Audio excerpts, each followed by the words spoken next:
numpang numpang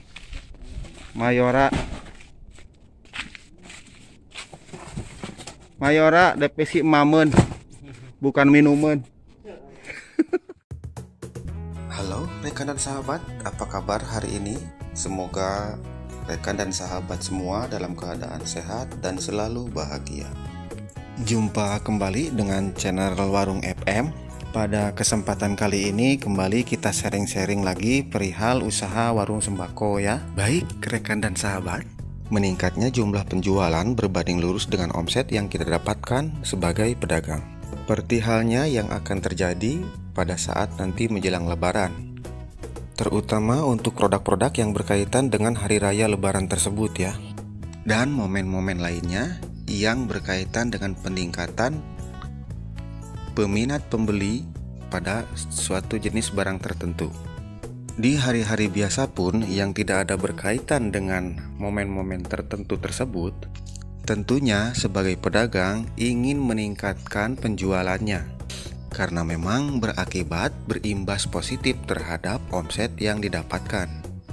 Dengan meningkatnya jumlah penjualan, semakin banyak produk yang laku, yang terjual, akan meningkatkan perputaran uang menjadi lebih cepat. Kalau pada momen-momen tertentu seperti Lebaran yang akan datang, mungkin sedikit sekali trik yang perlu kita gunakan untuk meningkatkan jumlah penjualan, karena memang kebutuhan masyarakat itu sendiri yang meningkat. Tapi untuk hari-hari biasa yang tidak berkaitan dengan momen-momen tersebut, tentunya ada trik-trik supaya jumlah penjualan dagangan kita menjadi lebih meningkat.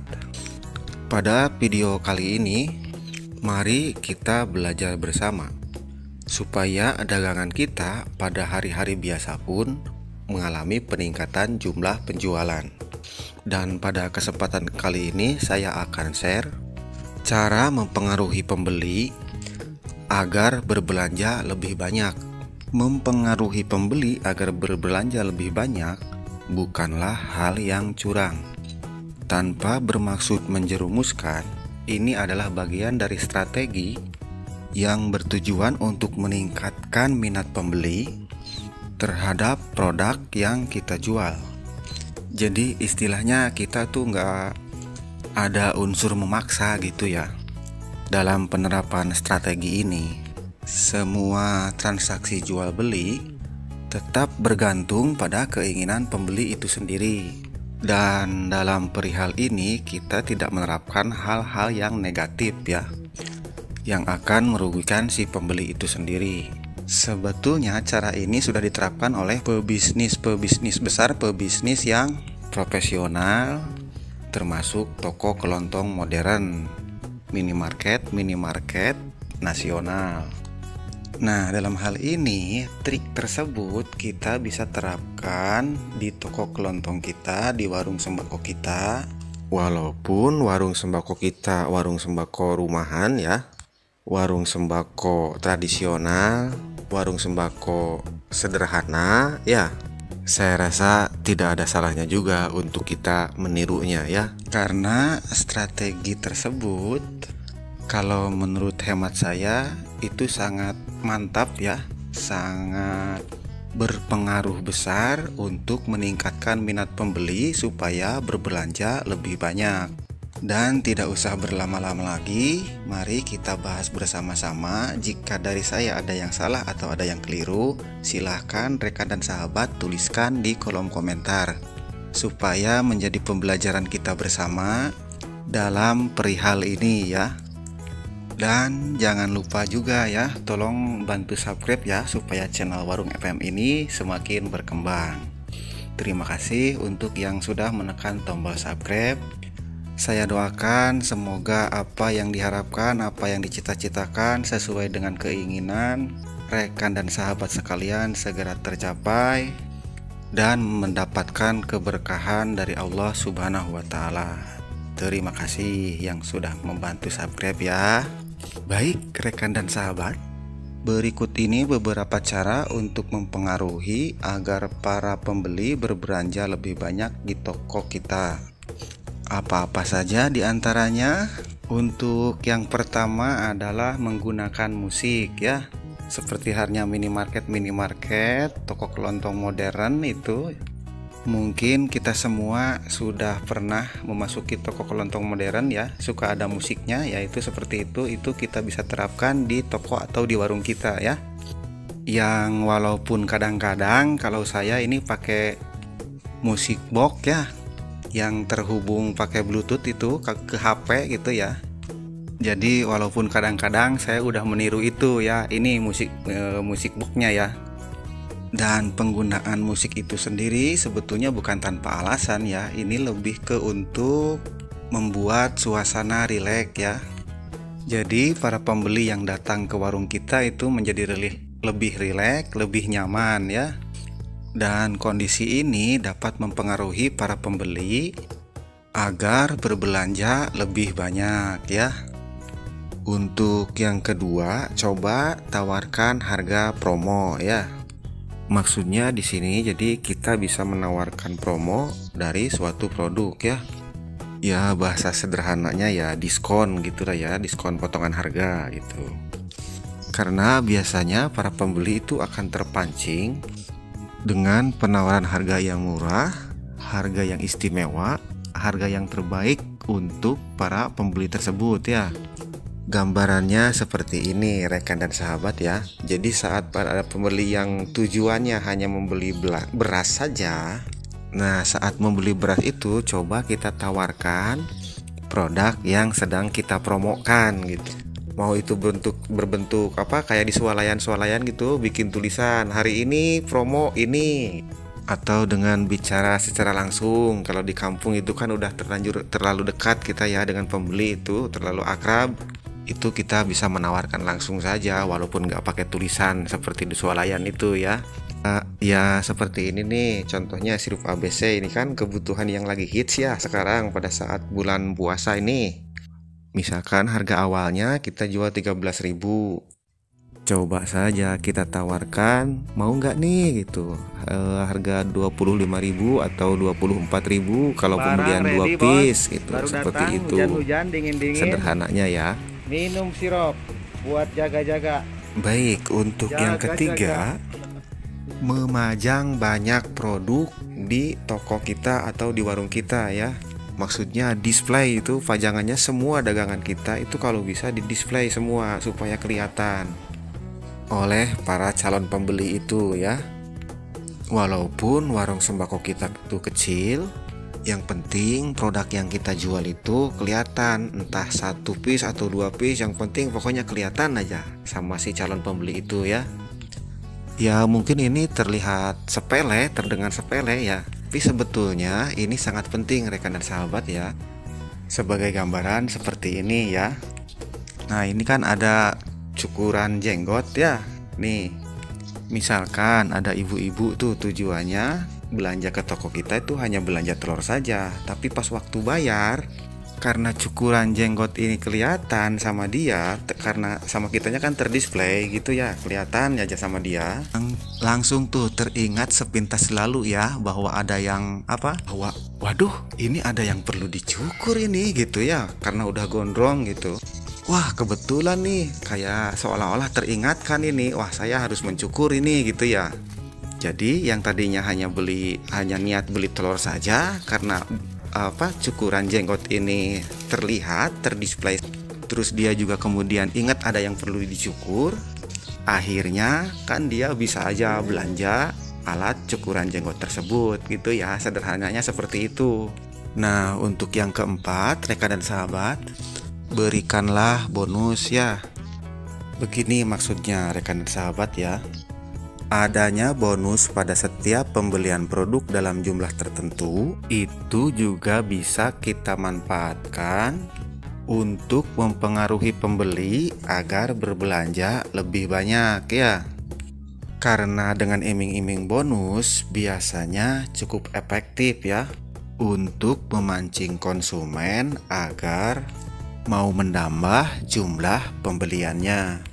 Untuk gambarannya seperti ini rekan dan sahabat ya.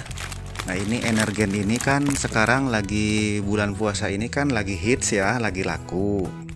Nah, dari produk Mayora ini kan mengeluarkan produk baru ya, Energen Champion ini. Kebetulan pada saat pembelanjaan kemarin ini Energen Champion ini saya beli 1 karton ya, dan dapat bonus gelas 6 pieces ya. Nah, ini kita bisa manfaatkan untuk para pelanggan kita nih. Misalkan ada konsumen tuh yang mau beli Energen Champion ini 1 renceng ya.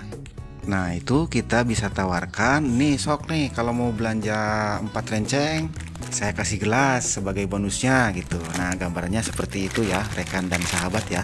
Dan ini poin yang terakhir ya rekan dan sahabat, yang kelima ya.